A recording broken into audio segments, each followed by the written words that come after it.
Thank you for joining us for another First Chapter Friday. Today I will be reading The Lightning Thief, a Percy Jackson story, and it's written by Riordan. Chapter 1. I accidentally vaporize my pre-algebra teacher. Look! I didn't want to be a half-blood. If you're reading this because you think I might be one, my advice is this. Close this book right now.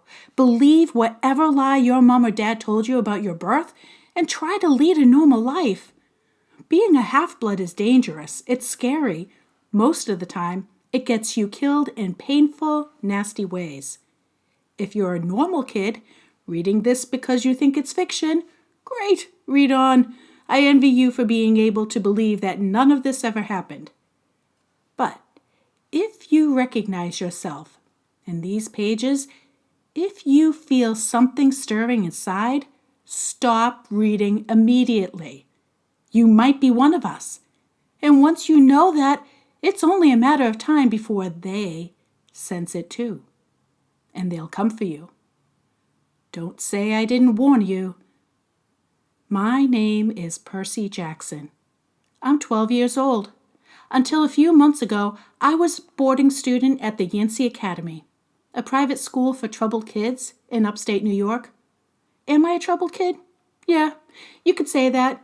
I could start at any point in my short, miserable life to prove it, but things really started going bad last May when our 6th grade class took a field trip to Manhattan. 28 mental case students, 2 teachers, on a yellow bus heading to the Metropolitan Museum of Art to look at ancient Greek and Roman stuff? What could go wrong? I know, it sounds like torture. Most Yancey field trips were. But Mr. Brunner, our Latin teacher, was leading this trip, so I had hopes. Mr. Brunner was this middle-aged guy in a motorized wheelchair. He had thinning hair and a scruffy beard, and a frayed tweed jacket, which smelled like coffee. You wouldn't think he'd be cool, but he told stories and jokes, and he let us play games in class. He also had this awesome collection of Roman armor and weapons, so he was the only teacher whose class didn't put me to sleep. I hoped the trip would be okay. At least, I hoped that for once I wouldn't get in trouble. Boy, was I wrong. See, bad things happened to me on field trips, like at my 5th grade school when we went to a Saratoga battlefield. I had this accident with the Revolutionary War cannon. I wasn't aiming for the school bus, but of course I got expelled anyway. And before that, in my 4th grade school, when we took a behind-the-scenes tour of the Marine World Shark Pool, I sort of hit the wrong lever on the catwalk, and our class took an unplanned swim. And the time before that, well, you get the idea. This trip, I was determined to be good. All the way into the city, I put up with Nancy Bobofit, the freckly, red-haired, kleptomaniac girl hitting my best friend Grover in the back of the head with chunks of peanut butter and ketchup sandwich. Grover was an easy target. He was scrawny. He cried when he got frustrated. He must have been held back several grades because he was the only 6th grader with acne and the start of a wispy beard on his chin. On top of all that, he was crippled. He had a note excusing him from PE for the rest of his life because he had some sort of muscular disease in his legs. He walked funny, like every step hurt him. But don't let that fool you, because you could see him run when it was enchilada day in the cafeteria.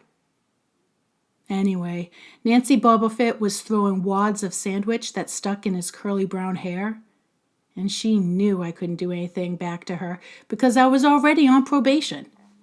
The headmaster had threatened me with death by in-school suspension if anything bad, embarrassing, or even mildly entertaining happened on this trip. I am going to kill her, I mumbled. Grover tried to calm me down. Hey, it's okay. I like peanut butter. He dodged another piece of Nancy's lunch. That's it. I started to get up, but Grover pulled me back to my seat. "You're already on probation," he reminded me. "You know who'll get blamed if anything happens?" Looking back on it, I wish I decked Nancy Bobofit right then and there. In-school suspension would have been nothing compared to the mess I was about to get myself into. Mr. Bruner led the museum tour. He rode up front in his wheelchair, guiding us through the big echoey galleries, past the marble statues and glass cases full of really old black and orange pottery. It blew my mind that this stuff had survived for 2,000, 3,000 years. He gathered us around 13-foot-tall stone column with the big sphinx on the top, and he started telling us how it was a grave marker, a stele for a girl about our age. He told us about the carvings on the side. I was trying to listen to what he had to say because it was kind of interesting, but everyone around me was talking, and every time I told him to shut up, the other teacher chaperone, Mrs. Dodds, would give me the evil eye. Mrs. Dodds was this little math teacher from Georgia who always wore a black leather jacket, even though she was 50 years old. She looked mean enough to ride a Harley right into your locker. She had come to Yancey halfway through the year when our first math teacher had a nervous breakdown. From her first day, Mrs. Dodds loved Nancy Bobofit and figured I was devil spawn. She would point her crooked finger at me and say, "Now, honey," real sweet, and I knew I was going to get after-school detention for a month. One time, after she'd made me erase answers out of an old math workbook until midnight, I told Grover I didn't think Mrs. Dodds was human. He looked at me, real serious, and he said, "You're absolutely right." Mr. Bruner kept talking about Greek funeral art. Finally, Nancy Bobofit snickered something about the naked guy on the stele, and I turned around and I said, "Will you shut up?" It came out louder than I meant to. The whole group laughed. Mr. Bruner stopped his story. "Mr. Jackson," he said, "did you have a comment?" My face was totally red. I said, "No, sir." Mr. Bruner pointed to one of the pictures on the stele. "Perhaps you'll tell us what this picture represents." I looked at the carving, and I felt a flush of relief because I actually recognized it. "That's Kronos eating his kids, right?" "Yes," Mr. Bruner said, obviously not satisfied. "And he did this because—" Well, I racked my brain to remember. Kronos was the king god, and... "God?" Mr. Bruner asked. Titan, I corrected myself. "And he didn't trust his kids who were the gods, so, Kronos ate them, right? But his wife hid baby Zeus and, gave Kronos a rock to eat instead. And then later, when Zeus grew up, he tricked his dad, Kronos, into barfing up his brothers and sisters." "Ew!" said one of the girls behind me. "So there was this big fight between the gods and the Titans," I continued, "and the gods won." Some snickers from the group. Behind me, Nancy Bobofit mumbled to a friend, "Like we're going to use this in real life. Like this is going to say on our job applications, 'Please explain why Kronos ate his kids.'" "And why, Mr. Jackson?" Bruner said. "To paraphrase Miss Bobofet's excellent question, does this matter in real life?" "Busted," Grover muttered. "Shut up," Nancy hissed, her face even brighter red than her hair. At least Nancy got packed, too. Mr. Bruner was the only one who ever caught her saying anything wrong. He had radar ears. I thought about his question and shrugged. "I don't know, sir." "I see." Mr. Bruner looked disappointed. "Well, have credit, Mr. Jackson. Zeus did indeed feed Kronos a mixture of mustard and wine, which made him disgorge his other 5 children, who, of course, being immortal gods, had been living and growing up completely undigested in the Titan's stomach. The gods defeat their father, slice him to pieces with his own scythe, and scattered his remains in Tartarus, the darkest part of the underworld. On that happy note, it is time for lunch. Mrs. Dodds, would you lead us back outside? The class drifted off, the girls holding their stomachs, the guys pushing each other around and acting like doofuses. Grover and I were about to follow when Mr. Bruner said, "Mr. Jackson." I knew that was coming. I told Grover to keep going, and then I turned to Mr. Bruner. "Sir." Mr. Bruner had this look that wouldn't let you go. Intense brown eyes that could have been 1,000 years old and had seen everything. "You must learn the answer to my question," Mr. Bruner told me. About the Titans? About real life and how your studies apply to it. Oh. What you learn from me, he said, is vitally important. I expect you to treat it as such. I will expect only the best from you, Percy Jackson. I wanted to get angry. This guy pushed me so hard. I mean, sure, it was kind of cool on tournament days when he dressed up in a suit of Roman armor and shouted, "What ho!" and challenged us, sword point against chalk, to run the board and name every Greek and Roman person who ever lived and their mother, what god they worshipped. But Mr. Bruner expected me to be as good as everybody else, despite the fact I have dyslexia and attention deficit disorder. And I never made above a C- in my life. No, he didn't expect me to be as good. He expected me to be better. And I couldn't learn all those names and facts, much less spell them correctly. I mumbled something about trying harder, while Mr. Bruner took one of his long, sad looks at the steel, like he'd been at this girl's funeral. He told me to go outside and eat my lunch. The class gathered on the front steps of the museum, where we could watch the foot traffic along Fifth Avenue. Overhead, a huge storm was brewing, with clouds blacker than I'd ever seen over the city. I figured maybe it was global warming or something, because the weather all across New York State had been weird since Christmas. We'd had massive snowstorms, flooding, wildfires from lightning strikes. I wouldn't have even been surprised if this was a hurricane blowing in. Nobody else seemed to notice. Some of the guys were pelting pigeons with their Lunchable crackers, and Nancy Bobofit was trying to pickpocket something from a lady's purse. And of course, Mrs. Dodds wasn't seeing a thing. Grover and I sat at the edge of the fountain away from the others. We thought that maybe if we did that, everybody wouldn't know we were from that school, the school for loser freaks who couldn't make it anywhere. "Detention?" Grover asked. "Nah," I said, "not from Bruner. I just wished he'd lay off me sometimes. I mean, I'm not a genius."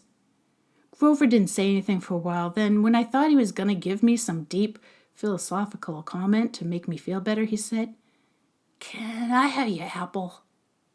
I didn't have much of an appetite, so I let him take it. I watched the stream of cabs going down Fifth Avenue and thought about my mom's apartment, only a little ways uptown from where we sat. I hadn't seen her since Christmas. I wanted so bad to jump in a taxi and head home. She'd hug me and be glad to see me, but she'd be disappointed too. She sent me right back to Yancey. Remind me that I had to try harder, even if this was my 6th school in 6 years, and I was probably going to be kicked out again. I wouldn't be able to stand that sad look she'd give me. Mr. Bruner parked his wheelchair at the base of the handicap ramp. He ate celery while he read a paperback novel. A red umbrella stuck up from the back of his chair, making him look like a motorized cafe table. I was about to unwrap my sandwich when Nancy Bobofit appeared in front of me with her ugly friends. I guess she had gotten tired of stealing from the tourists and dumped her half-eaten lunch in Grover's lap. Oops, she grinned at me with her crooked teeth. Her freckles were orange as if someone had sprayed paint in her face with liquid Cheetos. I tried to stay cool. The school counselor had told me 1,000,000 times, count to 10, get control of your temper. But I was so mad, my mind went blank. A wave roared in my ears. I don't remember touching her, but next thing I knew, Nancy was sitting on her butt in the fountain, screaming, "Percy pushed me!" Mrs. Dodds materialized next to us. Some of the kids were whispering, "Did you see? The water! Like it grabbed her." I didn't know what they were talking about. All I knew was that I was in trouble again. As soon as Mrs. Dodds was sure poor little Nancy was okay, promising to get her a new shirt at the museum, gift shop, etc., Mrs. Dodds turned on me. There was a triumphant fire in her eyes, as if I'd done something she'd been waiting for all semester. "No, honey." "I know," I grumbled. "A month of erasing workbooks." That wasn't the right thing to say. "Come with me," Mrs. Dodd said. "Wait," Grover yelped. "It was me. I pushed her." I stared at him, stunned. I couldn't believe he was trying to cover for me. Mrs. Dodd scared Grover to death. She glared at him so hard, his whiskery chin trembled. "I don't think so, Mr. Underwood," she said. "But you will stay here." Grover looked at me desperately. "It's okay, man," I told him. "Thanks for trying." "Honey," Mrs. Dodds barked at me. "Now!" Nancy Bobofit smirked. I gave her my deluxe "I'll kill you later" stare, and then I turned to face Mrs. Dodds. But she wasn't there. She was standing at the museum entrance, way at the top of the steps, gesturing impatiently at me to come on. How'd she get there so fast? I have moments like that a lot, where my brain falls asleep or something, and the next thing I know, I've missed something, as if a puzzle piece fell out of the universe and left me staring at the blank place behind it. The school counselor told me that this was part of the ADHD, my brain misinterpreting things. I wasn't so sure. I went after Mrs. Dodds. Halfway up the steps, I glanced back at Grover. He was looking pale, cutting his eyes between me and Mr. Brunner like he wanted Mr. Brunner to notice what was going on. But Mr. Brunner was absorbed in his novel. I looked back up. Mrs. Dodds had disappeared again. She was now inside the building at the end of the entrance hall. Okay, I thought, she's going to make me buy a new shirt for Nancy at the gift shop. But apparently that wasn't the plan. I followed her deep into the museum. When I finally caught up to her, we were back in the Greek and Roman section. Except for us, the gallery was empty. Mrs. Dodd stood with her arms crossed in front of a big marble frieze at the Greek gods section. She was making this weird noise in her throat, like growling. Even without the noise, I would have been nervous. It's weird being alone with the teacher, especially Mrs. Dodds. Something about the way she looked at the frieze, as if she wanted to pulverize it. "You've been giving us problems, honey," she said. I did the safe thing. I said, "Yes, ma'am." She tugged on the cuffs of her leather jacket. "Did you really think you would get away with it?" The look in her eyes was beyond mad. It was evil. "She's a teacher," I thought nervously. "It's not like she's going to hurt me." I said, I'll try harder, ma'am." Thunder shook the building. "We're not fools, Percy Jackson," Mrs. Dodd said. "It was only a matter of time before we found you out. Confess, and you will suffer less pain." I didn't know what she was talking about. All I could think of was that teachers must have found an illegal stash of candy I'd been selling in my dorm room. Or maybe they realized I got my essay on Tom Sawyer from the internet without ever reading the book. And now they were going to take away my grade, or I don't know, worse, they're going to make me read the book. Well, she demanded. Ma'am, I don't. Your time's up, she said. Then the weirdest thing happened. Her eyes began to glow like barbecue coals, and her fingers stretched and turned into talons. Her jacket melted into large leathery wings. She wasn't human. She was a shriveled hag with bat wings and claws and a mouth full of yellow fangs. And she was about to slice me to ribbons. And then things got even stranger. Mr. Bruner, who had been out in the front of the museum a minute before, wheeled his chair into the doorway of the gallery, holding a pen in his hand. "What-ho, Percy!" he shouted, and he threw the pen through the air. Mrs. Dodds lunged at me. With a yelp, I dodged, and I felt talons slash the air next to my ear. I snatched the ballpoint pen out of the air, but when it hit my hand, it wasn't a pen anymore. It was a sword, Mr. Bruner's bronze sword, which he always used on tournament day. Mrs. Dodds spun toward me with a murderous look in her eyes. My knees were jelly. My hands were shaking so bad I almost dropped the sword. She snarled, "Die, honey!" and she flew straight at me. Absolute terror ran through my body. I did the only thing that came naturally. I swung the sword. The metal blade hit her shoulder and passed clean through her body as if she were made of water. Sss! Mrs. Dodds was a sandcastle in a power fan. She exploded into yellow powder, vaporized on the spot, leaving nothing but a smell of sulfur and a dying screech, with an evil chill in the air, as if those two glowing red eyes were still watching me. I was alone. There was a ballpoint pen in my hand. Mr. Bruner wasn't there. Nobody was there but me. My hands were still trembling. My lunch must have been contaminated with magic mushrooms or something. Had I imagined the whole thing? I went back outside. It had started to rain. Grover was sitting by the fountain, a museum map tented over his head. Nancy Bobofet was still standing there, soaked from her swim of the fountain, grumbling to her ugly friends.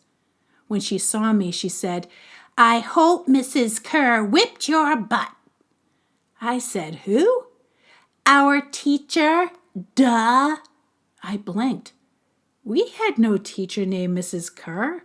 I asked Nancy what she was talking about. She just rolled her eyes and turned away. I asked Grover, "Where's Mrs. Dodds?" He said, "Who?" But he paused first, and he wouldn't look at me, so I thought he was messing with me. "Not funny, man," I told him. "This is serious." Thunder boomed overhead. I saw Mr. Bruner sitting under his red umbrella reading his book as if he'd never moved. I went over to him. He looked up, a little distracted. "Ah, that would be my pen. Please bring your own writing utensils in the future, Mr. Jackson." I handed Mr. Bruner his pen. I hadn't even realized I was holding it. "Sir," I said, "where's Mrs. Dodds?" He stared at me blankly. "Who?" "The other chaperone, Mrs. Dodds, the pre-algebra teacher."